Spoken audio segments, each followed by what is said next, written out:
예레미야 8장 13절에서 22절입니다. 같이 읽습니다. 시작. 여호와의 말씀이니라. 내가 그들을 진멸하리니 포도나무에 포도가 없을 것이며 무화과나무에 무화과가 없을 것이며 그 잎사귀가 마를 것이라. 내가 그들에게 준 것이 없어지리라 하셨나니 우리가 어찌 가만히 앉았으랴. 모일지어다. 우리가 견고한 성읍들로 들어가서 거기에서 멸망하자. 우리가 여호와께 범죄하였으므로 우리 하나님 여호와께서 우리를 멸하시며 우리에게 독한 물을 마시게 하심이니라. 우리가 평강을 바라나 좋은 것이 없으며 고침을 입을 때를 바라나 놀라움이 없도다. 그 말의 부르짖음이 단에서부터 들리고 그 준마들이 우는 소리에 온 땅이 진동하며 그들이 이르러 이 땅과 그 소유와 성읍과 그 중의 주민을 삼켰도다. 여호와의 말씀이니라. 내가 술법으로도 제어할 수 없는 뱀과 독사를 너희 가운데 보내리니 그것들이 너희를 물리라 하시도다. 슬프다 나의 근심이여 어떻게 위로를 받을 수 있을까? 내 마음이 병들었도다. 딸 내 백성의 심히 먼 땅에서 부르짖는 소리로다. 여호와께서 시온에 계시지 아니한가? 그의 왕이 그 가운데 계시지 아니한가? 그들이 어찌하여 그 조각한 신상과 이방의 헛된 것들로 나를 경노하게 하였는가 하시니 추수할 때가 지나고 여름이 다하였으나 우리는 구원을 얻지 못한다 하는도다. 딸 내 백성이 상하였으므로 나도 상하여 슬퍼하며 놀라움에 잡혔도다. 길르앗에는 유향이 있지 아니한가? 그곳에는 의사가 있지 아니한가? 딸 내 백성이 치료를 받지 못함은 어찌 됨인고? 예레미야의 별명은 아시는 것처럼 눈물의 선지자, 탄식의 선지자입니다. 그가 활동했던 시기는 요시야 개혁 초기부터 시작해서 유다 땅이 멸망한 때, 그리고 멸망당한 뒤에 그다리아라는 총독이 그 땅을 잠깐 통치했었는데 그다리아가 암살되고 그 암살한 사람들이 예레미야를 붙잡고 애굽 땅으로 도주할 때까지 정확하게 하면 한 48년 정도 되는 그런 시기에 활동을 했습니다. 우리나라 구한말 그리고 일제 강점기를 살았던 우리의 부모 세대 또 할아버지 세대들 조상들의 그 시대가 얼마나 암울했는지를 저에게 간접적으로 전해줘서 알고 있습니다. 또 역사를 통해서도 알고 있고 한 나라가 그 누란의 위기에서 멸망당할 때 특별히 애국하는 사람들, 나라를 생각하는 사람들의 그 마음은 이루 표현할 수 없을 만큼 처참한 겁니다. 나라가 멸망해가는 과정을 보면 곧 그 과정을 보면서 탄식하고 심지어는 자결하는 사람들이 나올 정도로 심각한 사태 그리고 상황, 시대, 그것이 바로 한 나라가 망할 때 일어나는 일들입니다. 예레미야도 예외는 아니었습니다. 그리고 그 시간이 짧은 것도 아니었고 무려 거의 반평생이 넘는 50년 가까이 되는 그런 시간을 나라가 멸망해가는 서서히 망해가는 과정들을 보았고 또 그냥 본 것뿐 아니라 하나님의 음성을 듣고 그것들을 그러지 않도록 이야기했어야 했고 그래서 이야기한다고 듣지 않는 그 백성들을 향해서 더 이상 나는 말하지 못하겠습니다. 또 내가 이렇게 말하면 저들이 나를 죽이려 합니다 하고 그만두려 할 때는 그 중심에서 불같은 그 하나님의 열정이 끌어올라서 말하지 않고는 못 견디는 그 두 가지 갈등에서 늘 고민했던 사람이었습니다. 그래서 그는 애가를 지을 만큼 눈물이 많았고 자기 동족 유다 백성과 자기 나라 유다가 망하는 것을 보면서 철저히 울고 탄식하고 또 회개하고 같이 그 아픔에 동참했던 그런 사람이었습니다. 하나님의 메시지는 일관되게 똑같습니다. 단 하나이죠. 너희들이 돌아오면 용서해 주겠다. 회개하면 돌이키면 내가 다시 기회를 주겠다. 그렇게 계속해서 반복해서 선포하는데도 꿈쩍하지 않습니다. 결과는 끔찍한 심판이고 그 심판에 대한 예언입니다. 오늘 말씀이 그렇게 시작을 합니다. 13절입니다. 한번 보겠습니다. 시작. 여호와의 말씀이니라. 내가 그들을 진멸하리니 포도나무에 포도가 없을 것이며 무화과나무에 무화과가 없을 것이며 그 잎사귀가 마를 것이라. 내가 그들에게 준 것이 없어지리라 하셨나니. 이 히브리어 성경 이 13절을 보면은 내가 그들을 진멸하겠다라는 말이 제일 먼저 나옵니다. 그리고 언어 유희를 써서 아소프 아시팸이라는 비슷한 어근 그리고 같은 어근을 가진 말을 써가지고 이런 의미예요. 진멸하겠다, 반드시 진멸하겠다. 나 여호와의 말이다. 이렇게 시작합니다. 강조하는 거죠. 멸망을 강조하는 거예요. 그러면서 현상을 이야기할 때 포도나무에 포도가 없을 것이고 무화과 나무에는 무화과가 없을 것이다. 그리고 잎사귀조차도 말라버릴 것이다. 그 근동 유대 지방에서 가장 흔히 발견할 수 있는 과실수 중에 하나가 포도나무, 감람나무 그리고 무화과 나무입니다. 그리고 특별히 이 포도나무와 무화과 나무는 상징적으로는 유다를 표현하기도 합니다. 포도나무 하면 또 무화과 나무 하면 유다 그 나라 백성들을 상징하기도 해요. 하나님을 섬기고 하나님의 뜻대로 살려고 그 땅에 정착시켰는데 그 땅을 선물로 줬는데 기업으로 줬는데 정작 맺어야 할 열매 의의 평강에 하나님 주시는 그 사랑의 열매를 맺지 않고 자기들 스스로 하나님께 선택받았다는 그 지나친 자긍심 때문에 잘못된 선민의식 때문에 자꾸 타락하는 걸 보면서 그들이 맺는 열매는 더 이상 먹을 수 없는 열매, 신포도나무, 아무런 가치가 없는 열매 같은 것들을 맺고 있기 때문에 쓸모없는 것으로서 더 이상 맺히지 못하도록 하겠다. 이런 상징성도 담고 있는 거죠. 바꿔 이야기하면 내가 너희를 진멸하겠다. 그렇게 말하는 거예요. 너희들에게 준 모든 것을 내가 다 박탈해버리겠다. 그것이 더 이상 너희들 앞에 드러나지 않을 것이다. 다 없애버리겠다. 이렇게까지 이야기하는 거죠.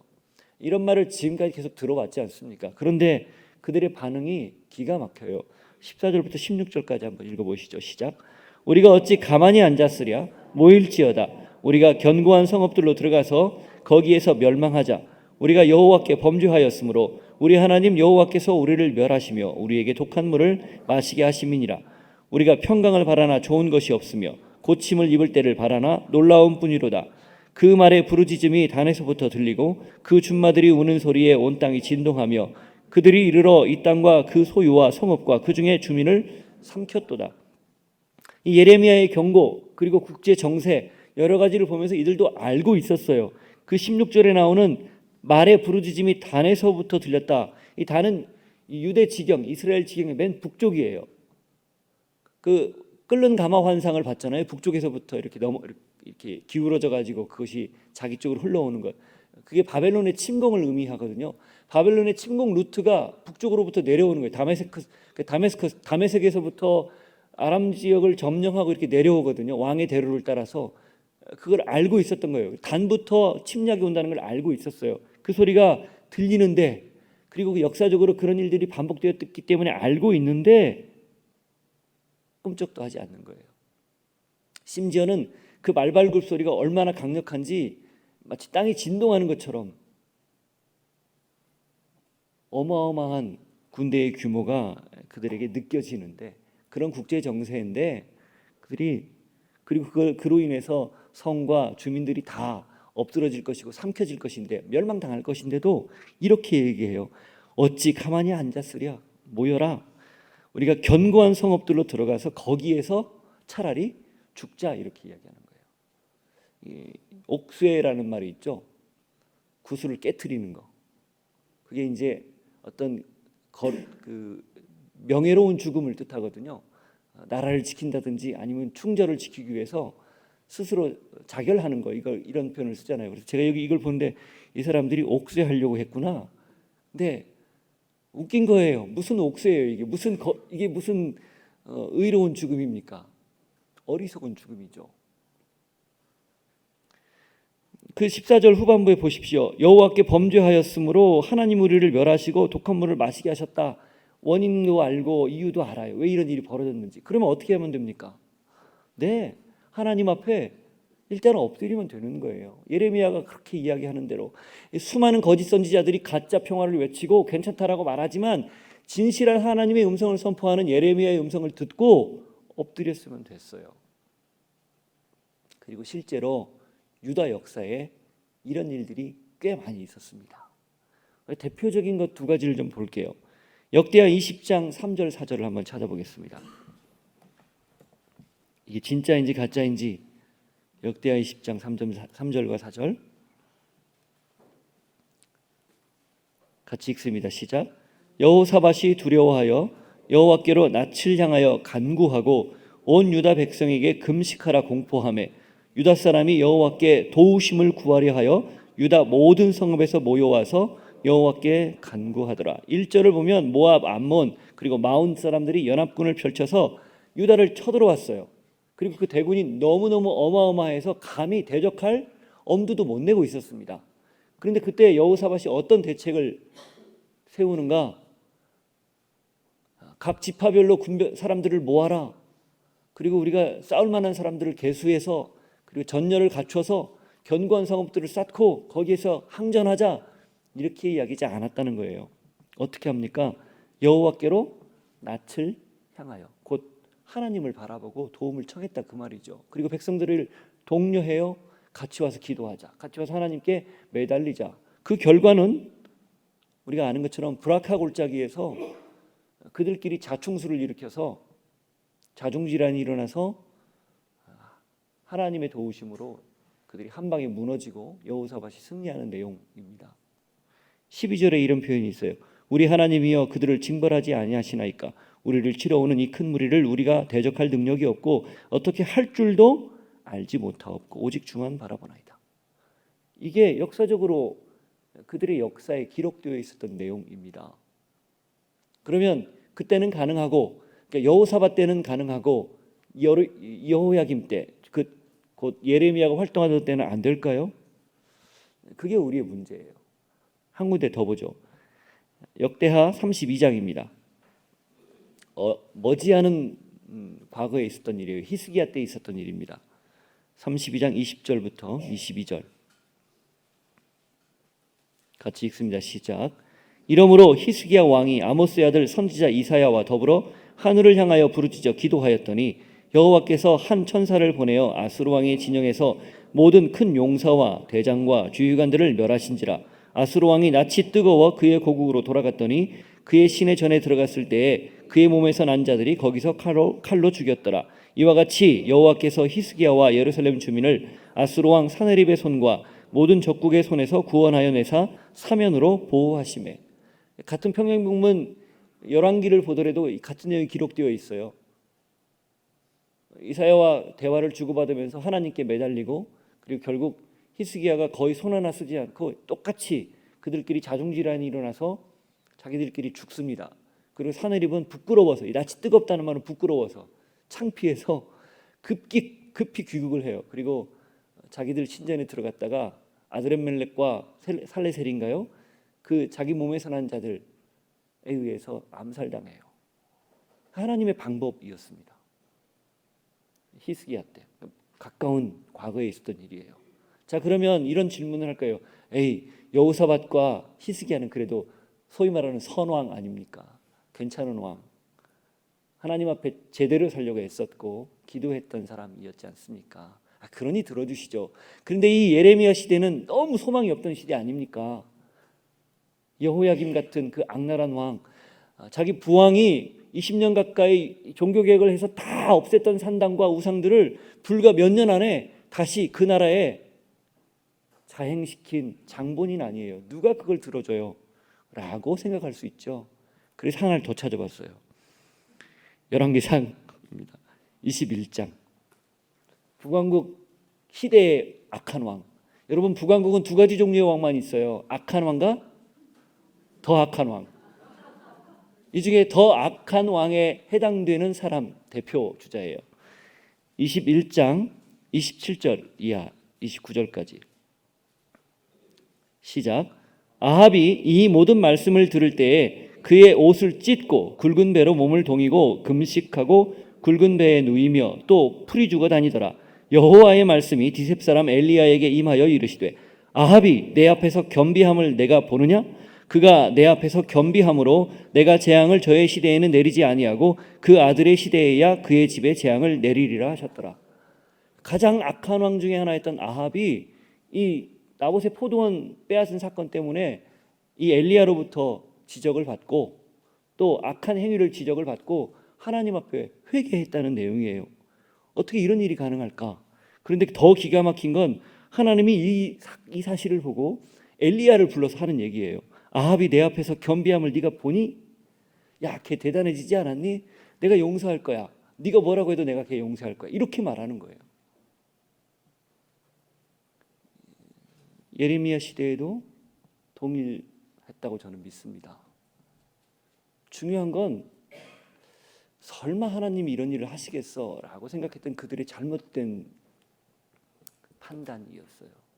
그래서 스스로 이걸 모면해보자, 우리가 스스로 이것을 이겨내보자, 하나님 없이 이 위기를 탈출하고자 했던 그들의 잘못된 계략, 생각이었습니다. 이 말은 우리에게 굉장한 큰 도전입니다. 우리 똑같은 방법을 놓고 우리는 기도해야 합니다 라는 말을 들을 때 왠지 무능해 보여요. 목사님 저조차도 어려운 이야기를 들으면 그래 내가 기도할게 라고 말하는데 그게 참 미안할 때가 있어요. 기도 안 하기 때문에 미안한 건가요? 아니면 하나님의 능력을 못 믿어서 미안한 건가요? 두 가지 다겠죠. 그러나 하나님의 능력을 믿고 우리가 기도한다면 하나님 우리가 알 수 없는 방법으로, 이해할 수 없는 방법, 납득할 수 없는 방법, 진짜 전혀 관련이 없는 사람을 통해서도 그 문제를 풀어 가실 수 있다라는 거예요. 그게 요 본문에서 우리에게 주시는 분명한 메시지입니다. 유다의 역사에서 우리에게 주시는 하나님의 음성이에요. 그것은 동일하게 하나님이 살아계시다라는 믿음이 우리 안에 있다면 2500년 전이나 지금이나 똑같은 동일한 말씀이에요. 하나님의 시간관 개념은 우리하고 전혀 다르기 때문에 그럼 바로 어제 일어난 일처럼 오늘도 일어날 수 있다라는 겁니다. 그것을 믿지 않았을 때의 결과, 그것은 멸망뿐이에요. 저는 여러분이 이 예레미야를 계속 묵상하면서 또 읽어가면서 이런 하나님의 숨겨져 있는 의도와 또 하나님이 가지고 계시는 그 본심을 계속 꿰뚫어 볼 수 있으시기를 바랍니다. 그리고 이런 경고와 음성들을 들을 때 우리가 누구에게 우리의 중심을 드리고 누구를 붙잡아야 될지, 우리의 낯을 누구를 향해야 될지를 매 순간 결정할 수 있기를 바랍니다. 자, 그렇게 하지 않았을 때 이런 일까지 일어나요. 17절 시작. 여호와의 말씀이니라 내가 술법으로도 제어할 수 없는 뱀과 독사를 너희 가운데 보내리니 그것들이 너희를 물리라 하시도다. 안팎으로 완전하게 어려움을 겪을 것이다. 밖으로는 바벨론이 쳐들어와서 그렇게 전쟁으로 멸망하겠지만 안으로는 이해할 수 없는, 납득할 수 없는 전염병이 될 수도 있고 기근이 될 수도 있고 여러 가지 문제들이 발생했겠죠. 그런 일들로 멸망하게 될 것이다. 그렇게 경고합니다. 자, 이런 경고를 하는 예레미야의 입장, 그는 제가 서두에 말씀드렸던 것처럼 이걸 달가워하지 않았습니다. 기뻐하지 않았습니다. 이 백성 잘 됐다. 그렇게 내가 피가 토하도록 목이 터져라 외쳤는데 말 안 듣더니 잘 됐다. 에이 깨소금이다. 이렇게 생각하지 않았어요. 그는 같이 그 아픔에 동참했습니다. 18절 시작. 슬프다 나의 근심이여 어떻게 위로를 받을 수 있을까? 내 마음이 병들었도다. 그는 유다가 아픈 것, 유다가 말을 듣지 않고 나락으로 떨어져 가는 것들을 보면서 동일한 마음을 가졌던 거죠. 심지어는 19절에 나오는 이런 내용이 있어도 19절 읽어보죠. 딸 내 백성의 심히 먼 땅에서 부르짖는 소리로다. 여호와께서 시온에 계시지 아니한가?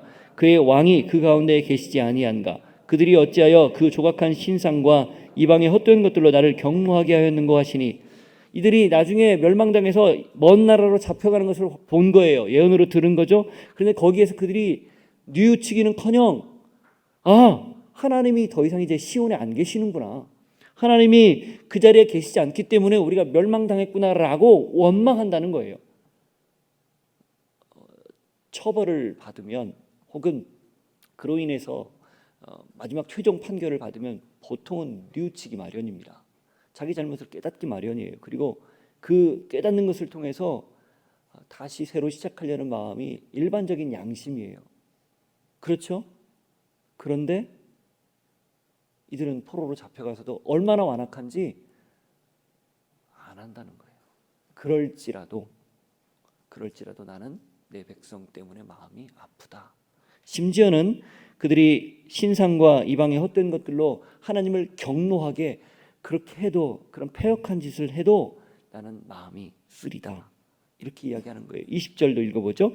추수할 때가 지나고 여름이 다하였으나 우리는 구원을 얻지 못한다 하는도다. 이 추수할 때 여름, 이것은 은유적인 표현인데 다른 강대국의 도움이에요. 이때 정세를 보면 애굽의 도움이죠. 애굽이 그나마 이 아수르, 바벨론을 대응할 수 있는 거대 제국 중에 하나였기 때문에 약소 국가였던 유다나 아니면 그 고대 근동의 작은 나라들은 이 두 나라 사이에서 늘 줄타기 외교를 했었어요. 한 나라가 강해지면 그 나라에 붙어서 아예 그 나라의 분봉왕처럼 지내든지, 그래서 조공하고 또 군대 보내고 원하는 대로 해주든지, 아니면 버티려면 비슷한 세력의 등을 힘입어서 업고서, 아니면 그 등 뒤에 타서 거기서 버텨내야 했어요. 그런데 그게 더 이상 안 된다는 거예요. 바꿔 이야기하면 하나님을 의지하고 하나님을 붙들어야 되는데 계속해서 기웃기웃 다른 데 관심을 쏟는 거죠.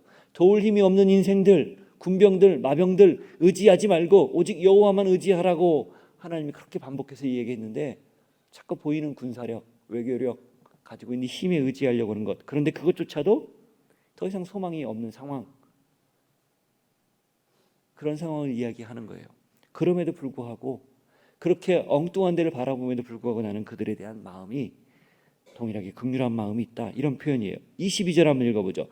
길르앗에는 유향이 있지 아니한가, 그곳에는 의사가 있지 아니한가, 딸 내 백성이 치료를 받지 못하면 어찌 됨인가. 이 길르앗에는요, 나무에서 나오는 유명한 치료제가 있었다고 그래요. 그래서 유향, 일종의 그 상처 났을 때 바르고 치료하는 치료제라고 그래요. 그런데 일종의 특산물이죠. 그것이 있는데 한번 거기에 의지해서 자신의 상처를 싸매려고 하는 그런 표현들을 은유적으로 이야기하는 거예요.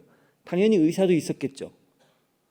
그런데 어떻게 됩니까? 치료를 받지 못해요. 당연하죠. 하나님의 계획 아래 그런 것, 모든 것들조차, 그런 시도조차 다 무산시켰기 때문에 그런 거죠. 그럼에도 불구하고 그렇게 자기 힘을 의지하고 자기가 가지고 있는 자기 나라에 있는 모든 인프라를 다 의지하려고 하는 그런 마음이 있어도, 하나님만 의지하면 되는데 하나님을 의지하지 않는 모든 것들을 다 하면서 하나님은 의지하지 않는 이 백성들을 향해서 예레미야는 한결같아요. 21절 시작. 딸 내 백성이 상하였으므로 나도 상하여 슬퍼하며 놀라움에 잡혔도다. 사랑하면 아파합니다. 그렇죠? 사랑하면 그 상대의 아픔을 자기가 짊어지고 싶은 마음이 생겨요. 이게 보통 이 사랑하는 감정에서 자연스럽게 나오는 모습들이에요. 그런데 그 오리지널이 하나님에게 있습니다. 그리고 그 오리지널을 고스란히 가슴으로 받은 예레미야에게 지금 드러나 보이는 거예요. 이 예레미야는 자기 동족을 비난하거나 비방하거나 책망하거나 아니면 더 이상 소망이 없다라고 포기하지 않고 끝까지, 그가 애굽으로 잡혀가는 그날까지 이 마음을 내려놓지 않습니다. 그래서 자기 나라를 위해서 끊임없이 울면서 하나님 앞에 기도하는 거예요. 이 동일한 마음이 우리 하나님에게 있습니다. 그래서 그 오랜 시간 동안 사람들을 보내고 선지자를 보내서 돌아오라 돌아오라 이야기해서도 듣지 않자 급기야 이 땅에 오시기로 작정하고 친히 내려오신 것이 성육신 사건이고, 그리고 그것의 구체적 표현이 십자가 사건입니다. 그 하나님의 사랑이에요. 우리를 향하신 사랑, 유다를 향하신 사랑. 오늘 여러분의 마음속에 이 아픈 현실을 있는 그대로 보면서 예레미야의 모습 속에 여러분을 한번 투영시켜 보기를 축복하고 도전합니다. 그리고 그 속에서 하나님의 사랑이 얼마나 기가 막힌지, 얼마나 놀라운지 한번 느껴보기를 바라요. 그리고 하나 더, 그 마음으로 여러분 주변에 있는 사람들을 위해서 중보하시기를 도전합니다. 누가 됐든지, 심지어는 여러분을 반대하고 비난하는 사람조차도 그렇게 한번 감쌀 수 있으시기를 축복합니다. 기도하겠습니다. 하나님, 함께 우는 예레미야, 그는 진정 예수님의 모습을 닮은, 하나님의 형상을 닮은 하나님의 사람이었습니다. 그의 마음 안에는 긍휼이 가득했고 사랑이 가득했습니다.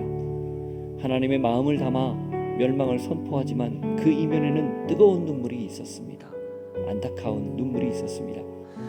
하나님, 그 속에서 우리 주님의 마음을 엿봅니다. 우리 주님의 사랑을 느낍니다. 오늘 우리에게도 동일한 은혜 주시고, 그렇게 우리도 예레미야처럼 이 땅을 향해 중보하고 위에 중보하고 사람들을 위해 중보할 수 있는 하나님의 사람 되게 하여 주옵소서. 함께 기도하겠습니다.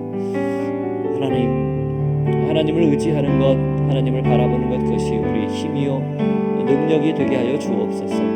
하나님을 붙드는 것이 나의 가장 중요한 우선순위 되게 해주십시오.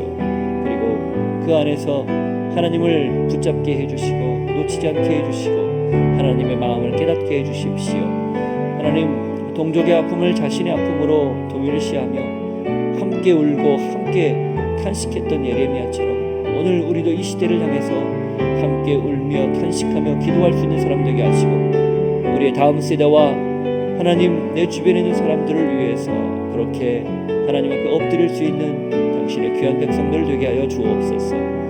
하나님 아버지, 예레미야의 그 안타까운 심정, 함께 우는 그 가슴, 이 아침 우리에게도 허락하여 주옵소서. 그 마음으로 이 땅을 사랑하셔 기꺼이 오셨고 십자가를 지신 그리스도 예수의 마음 담게 하여 주옵소서. 지금은 우리 구주 예수 그리스도의 은혜와 하나님 아버지의 사랑과 성령님의 교통하시며 위로하시며 충만하신 역사하심이 함께 울며 중보의 자리에서 이 세대를 위해, 세상을 위해, 주변에 있는 사람들을 위해서 기도하겠습니다. 결정하는 주의 백성들 머리 위에, 삶의 자리 위에 함께 하시기를 축원하옵나이다. 아멘.